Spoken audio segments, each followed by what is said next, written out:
వాళ్ళకి అర్థమయ్యేది భాషతో పాటు వేషాలు. కాబట్టి మన పెళ్లిళ్ళకు పోయినా, మన పండుగలకు పోయినా, మన ఉత్సవాలు ఎక్కడైనా తెలుగు వస్త్రధారణతో పోవాలా. అందుకని విశేష తయారీ అందరూ కుటుంబాల్లో పుచ్చుకోవాలని కోరుతూ ఉన్నాను. మన పిల్లల విషయంలో కూడా ఆ విధమైనటువంటి అలవాటు చేయాలని నేను ఆశిస్తున్నాను. ప్రశ్నించను, నేనేమి వాళ్ళని తప్పనను, కానీ తెలుగులో మాట్లాడడం, ధారాళంగా మాట్లాడడం కూడా ఒక సామర్థ్యం. దాన్ని అభివృద్ధి చేసుకోవాలని ఆ సంకల్పం ఈరోజు తీసుకోవాలని మిమ్మల్ని అందరినీ ఆహ్వానిస్తున్నాను. ఇంకొక విషయం, ఈరోజు మీరందరూ వస్తున్నప్పుడు బయట ఒక ముఖ్యమైనటువంటి ప్రదర్శన చేస్తున్నట్టుంటే 3 సంవత్సరాలుగా ప్రదర్శన పెడుతున్నాం.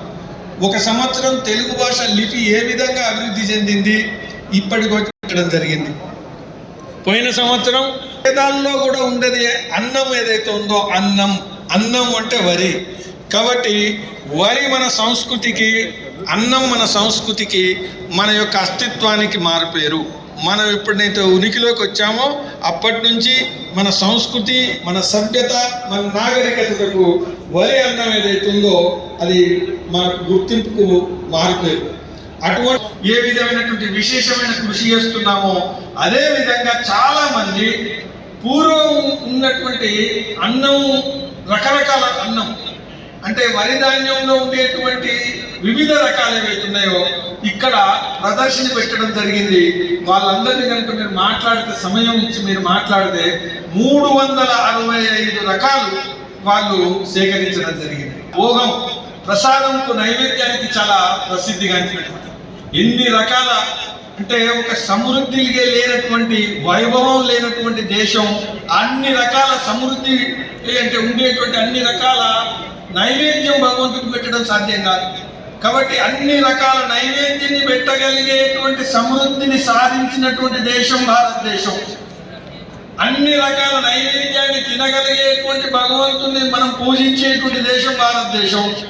కాబట్టి ఏదో బీద దేశం కాదు, దారిద్ర్యం ఉండే దేశం కాదు, చరిత్రలో అతి సమృద్ధి కలిగినటువంటి దేశం. అటువంటి దేశంలో ఎన్ని రకాలైనటువంటి వరి ధాన్యాలు ఉంటాయంటే 2000, 2500, 3000. ఒక ప్రముఖ సైంటిస్ట్ రిచారియా మన భారతదేశంలో ఛత్తీస్గఢ్లో ఉండేవారు. యజ్ఞాలు జరిగినా, నైవేద్యం పెడుతున్నా భగవంతుని ముందు రకరకాల నైవేద్యం పెట్టాలని కోరుకోండి. అన్ని రకాల వరి ధాన్యం సేకరించి ఉన్నటువంటి వాళ్ళతో తీసుకురండి. దానివల్ల అది ప్రోత్సాహం పొందుతుంది, ముందుకెళ్తుంది. కాబట్టి మిమ్మల్ని కోరుతున్నది ఏంటంటే దాంతోపాటు మనం 10 సంవత్సరాల నుంచి కూడా ఈ యొక్క సంక్రాంతి కార్యక్రమంలో భోజనం అనేది విశేషం, తిను పదార్థాలు అనేది చాలా విశేషం. అయితే ఈ తిను పదార్థాలు పిజ్జానో, బర్గరో ఇది కాదు, మన తెలుగు వైభవాన్ని చాటి చెప్పేటువంటి తిను పదార్థాలు. అది ఆంధ్ర కావచ్చు, అది రాయలసీమ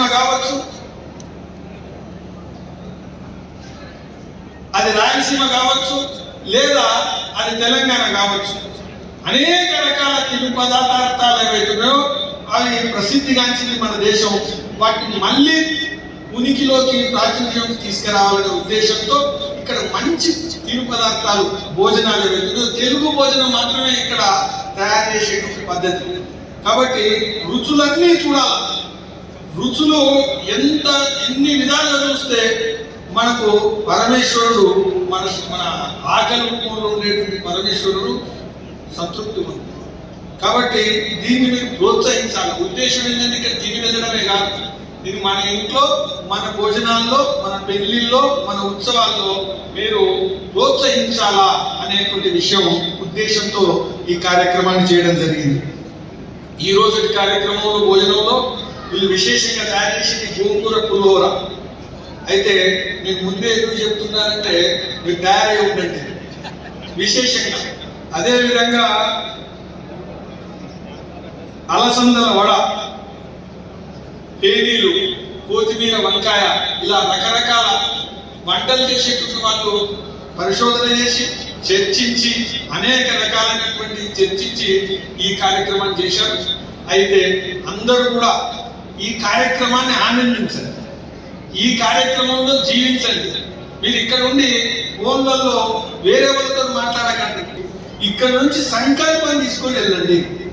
పూజ్యులైనటువంటి స్వామీజీ వారు ఒక విధంగా అనేకమైనటువంటి మార్పులకు మనకు అనే ప్రేరణ ఇస్తున్నటువంటి పూజ్య స్వామీజీ మన మధ్య ఉన్నారు.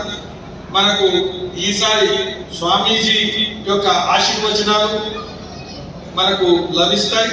మీరందరూ కూడా ఈ యొక్క కార్యక్రమానికి వచ్చినటువంటి వాళ్ళందరికీ కూడా మీ అందరికీ మరొకసారి ధన్యవాదాలు తెలియజేస్తూ, అభినందనలు తెలియజేస్తూ, ఇక్కడ పద్యము, పాట, సంగీతము, సంస్కృతి, అదేవిధంగా భోజనాలు, రుచులు అన్నింటినీ కూడా మీరు జీవించి ఆస్వాదించి ఆదరించి వెళ్ళాలని, మళ్ళీ వచ్చే సంవత్సరం వచ్చే వరకు ఇది గుర్తుండాలని మిమ్మల్ని అందరినీ కూడా కోరుకుంటూ, మీరు వచ్చినటువంటి వాళ్ళందరికీ కూడా మరొకసారి ధన్యవాదాలు.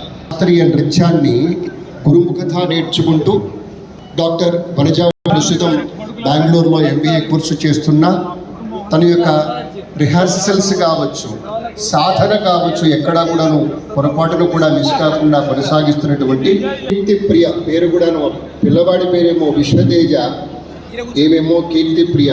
చాలా చక్కగా ప్రణవాకారం సిద్ధి వినాయకం అనేటువంటి ఆరభిరాగం ఆదితాళంలో కూర్చున్నటువంటి ఊతుక్కాడు వెంకట సుబ్బయ్య వారి కీర్తనకు తగిన అభినయాన్ని అందిస్తుంది బంగారు తల్లి. వీక్షిద్దాం.